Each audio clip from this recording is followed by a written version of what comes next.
There's been penguins, protests, plant box pratfalls. From royal visits to political scandal, 2024 has been a rollercoaster of Aussie chaos. Let's relive some of the madness.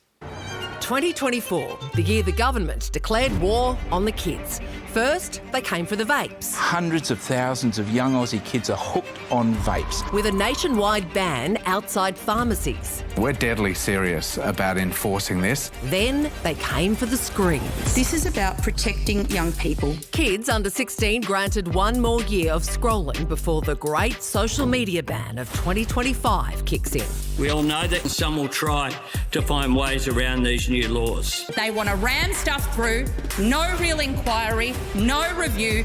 There were new rules for us adults too. Finally able to tell our boss to take a hike, thanks to the right to disconnect laws. We spend so much of our time connected to our phones, connected to our emails. Effectively, people are working a whole lot of hours unpaid. But the day we did truly disconnect, chaos ensued.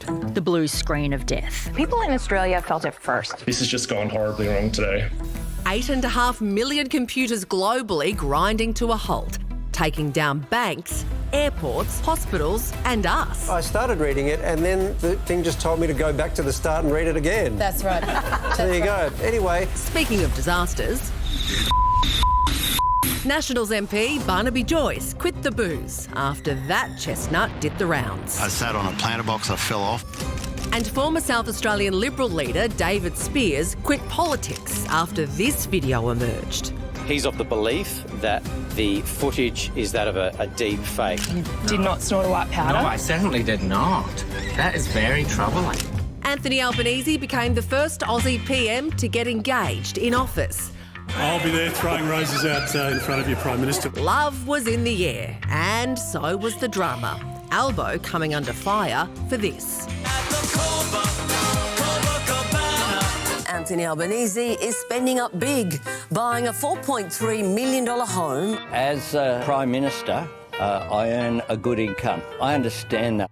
Then this little scandal came along. Allegations the PM accepted free Qantas upgrades on personal flights. Did you call Alan Joyce personally for these upgrades? Look, the idea Qantas have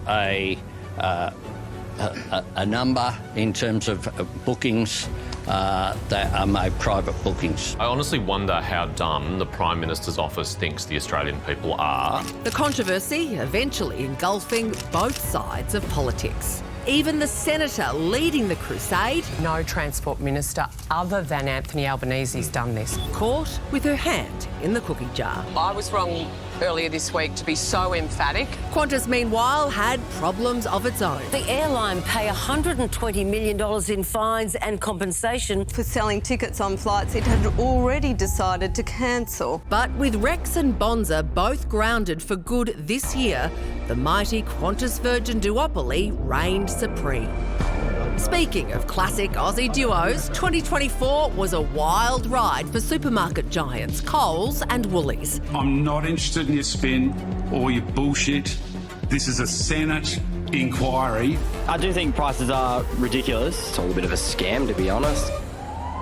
This year, also marked by tragedy. There was just a guy with a machete and everyone just started running. 40-year-old Queensland man Joel Cauchi fatally stabbing 6 people during a rampage at Bondi Junction, Westfield. She picked up her baby, a couple of months old, screaming, and there was blood all over her as well. We're just here to think about people who died and then people who were hurt. 2024 also saw some major arrivals. King Charles and Queen Camilla stopped by.